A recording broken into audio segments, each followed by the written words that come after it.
Vamos agora passar para você, pergunta, e nós respondemos, dando oportunidade de responder as perguntas que já estão conosco há alguns dias. A paz do Senhor, quem fala com você é sua irmã em Cristo, Rosani Barassal. Deus abençoe a todos nesta manhã. Pastor, a Marisol, ela fala assim, que viu na TV, na televisão, que no Japão foi feita uma imagem e as pessoas pagam para entrar no local e malham com um bastão de madeira descarregando assim o seu estresse devido à situação econômica. Essa estátua é de um deus da pobreza. Eles alegam que esse deus se voltou contra eles e a culpa da pobreza é desse deus. Fala um pouquinho a respeito, pastor. Quero dizer, nossa irmã Marisol, e para os outros mais, que aqui está uma característica do que sempre temos afirmado. A Bíblia é uma lâmpada para os nossos pés e uma luz para o nosso caminho. O Japão é um país que está assediado por religiões chamadas taoístas, budistas. E de lá vem ensinos nesse sentido, e como tomamos conhecimento também dessa situação. E aí está o problema de uma imagem ser malhada, porque não está atendendo a petição, o desejo da população. Bom, o que diz a Bíblia Sagrada? Nós encontramos no capítulo 10 do livro de Jeremias, versículos 14 e 15, e quero dizer que o povo japonês é um povo culto, mas segue muito a sua tradição de família. Agora veja o que diz a Bíblia. Todo homem é embrutecido no seu conhecimento, envergonha-se todo fundidor da sua imagem de escultura, porque a sua imagem fundida é mentira, e nelas não há espírito. Ora, por que malhar uma imagem, se uma imagem pode representar uma pessoa, porém não tem possibilidade de atender nenhum pedido?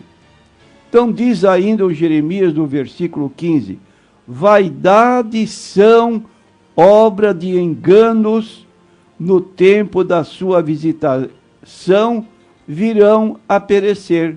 Aí está um problema da crise econômica, que a imagem desse Deus não está resolvendo nada. Diz ainda o profeta Isaías no capítulo 44 do seu livro, versículo 9 a 11, todos os artífices de imagens de escultura são vaidade, e as suas coisas mais desejáveis são de nenhum préstimo. E suas próprias testemunhas nada veem nem entendem, para que sejam envergonhados. Quem forma um Deus e funde uma imagem de escultura que é de nenhum préstimo, eis que todos os seus companheiros ficarão confundidos, pois os mesmos artífices não passam de homens. Ajuntem-se todos e levantem-se, assombrar-se-ão e serão juntamente confundidos. Então está aqui bem claro que não dá para confiar nesse Deus, nessa imagem que os japoneses levantaram, pensando que poderiam ser ajudadas por ele, e agora chegou a crise econômica e não está resolvendo o problema, como não pode nenhuma imagem fazê-lo. Então, eu digo para os nossos ouvintes, cuidado. Se você eventualmente está agindo assim, pondo sua confiança numa imagem, quero dizer, de acordo com Atos 17, 30 e 31, que Deus não leva em conta o tempo da sua ignorância.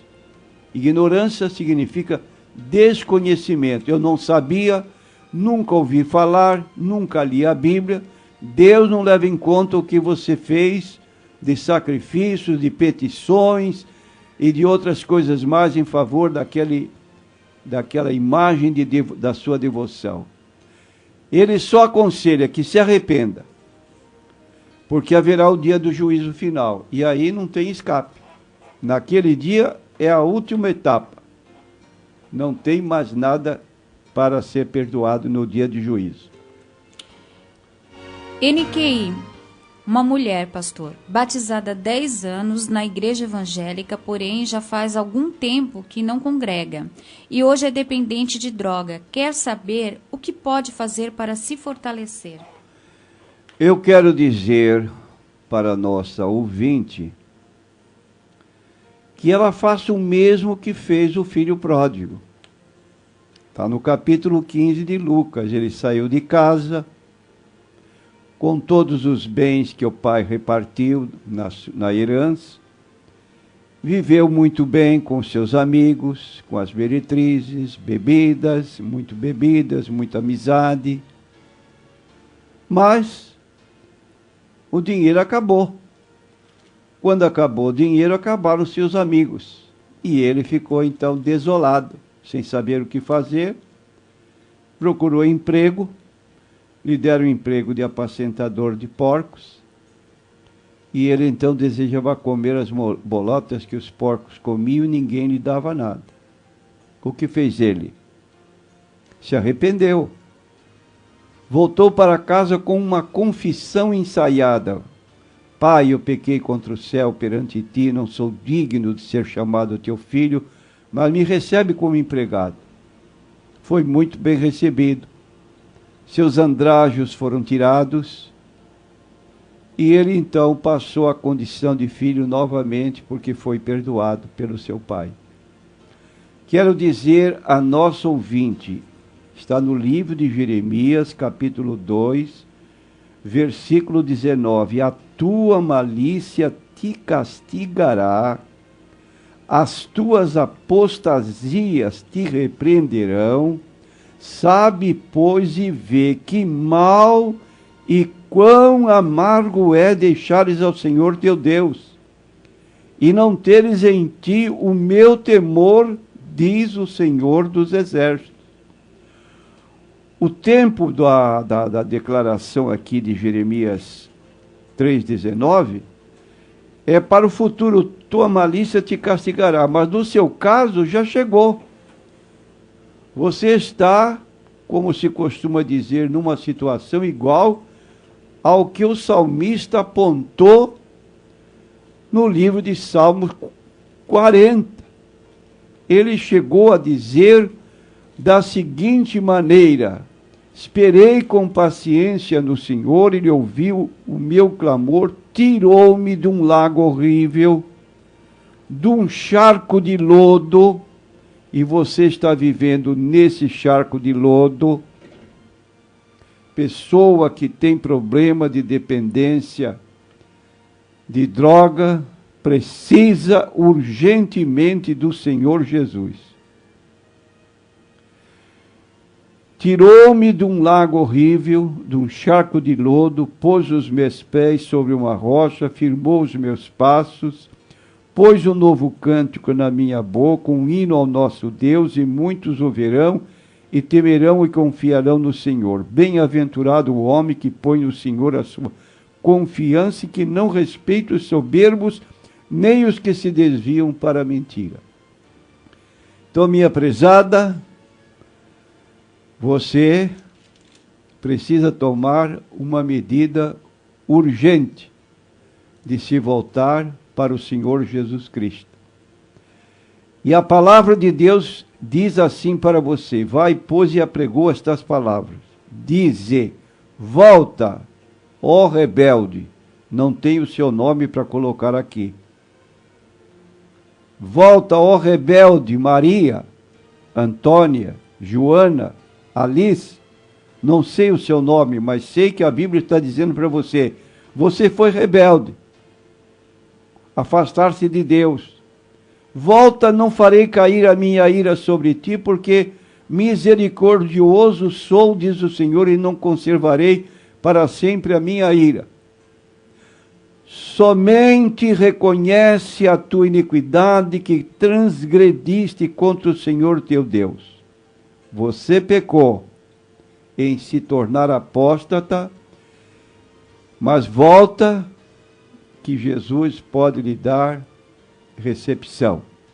Se quiser conversar conosco, estamos à disposição. Nossa igreja fica na Rua Silva Jardim 503. Pode nos procurar lá. Pastor, o Genival de Guarujá, da Congregação Cristã, ele pergunta: Jesus vai usar a tecnologia na volta dele? E também outra pergunta: Jesus vai vir do alto na volta para todos? Sim. Nós queremos dizer em Apocalipse capítulo 1, versículo 7, declara o seguinte: eis que vem com as nuvens, e todo olho o verá, e até os mesmos que o traspassaram, e todas as tribos da terra se lamentarão sobre ele. Sim, amém. Então Jesus virá, e todos que não foram arrebatados, quando a igreja foi levada, porque Jesus arrebata a igreja, de acordo com 1 Tessalonicenses 4, 16 e 17. Jesus disse: 2 estarão numa cama, um será levado, o outro ficará. Geralmente, marido e mulher dormem juntos. Um ou outro pode não ser cristão, e um que está com Cristo sobe e o outro fica. Então a igreja sobe, começa o grande período da grande tribulação, que vai durar 7 anos, quando vai surgir o anticristo e o falso profeta, que vão atuar no mundo. 144 mil judeus vão se converter a Cristo, e em seguida, então, o povo do anticristo vai cercar a cidade de Jerusalém, como diz Apocalipse 19, e quando Cristo retorna montado num cavalo branco, com os exércitos celestiais e com a própria igreja, para reinar sobre a terra durante 1000 anos, prendendo antes o anticristo, o falso profeta, lançando-os no lago de fogo. Depois de 1000 anos do reinado, ele vai também lançar o diabo para dentro do lago de fogo, e aí estaremos no estado eterno. Então Jesus virá, todo olho o verá.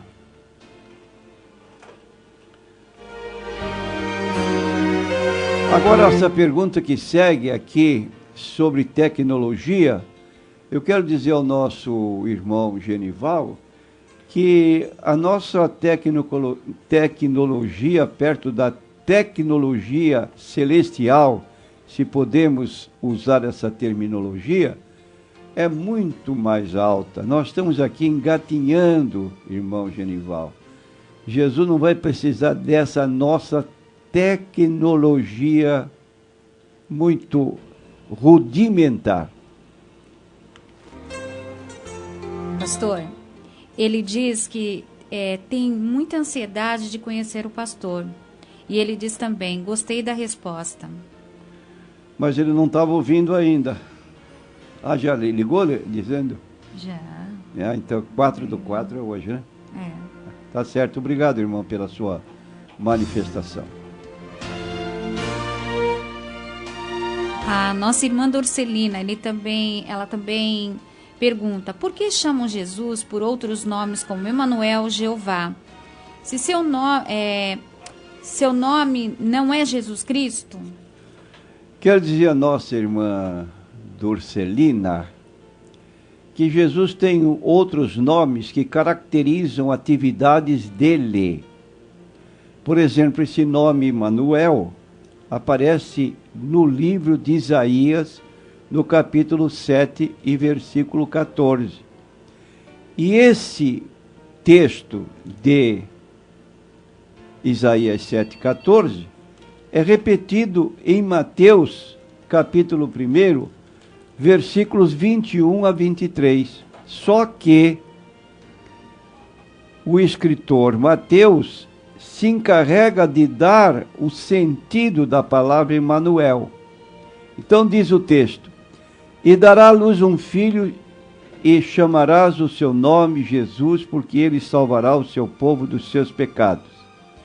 Tudo isto aconteceu para que se cumprisse o que foi dito da parte do Senhor pelo profeta, que diz: eis que a virgem conceberá e dará à luz um filho, e chamá-lo-ão pelo nome de Emanuel. Então, por que Jesus é chamado de Emanuel? Porque Emanuel significa Deus conosco.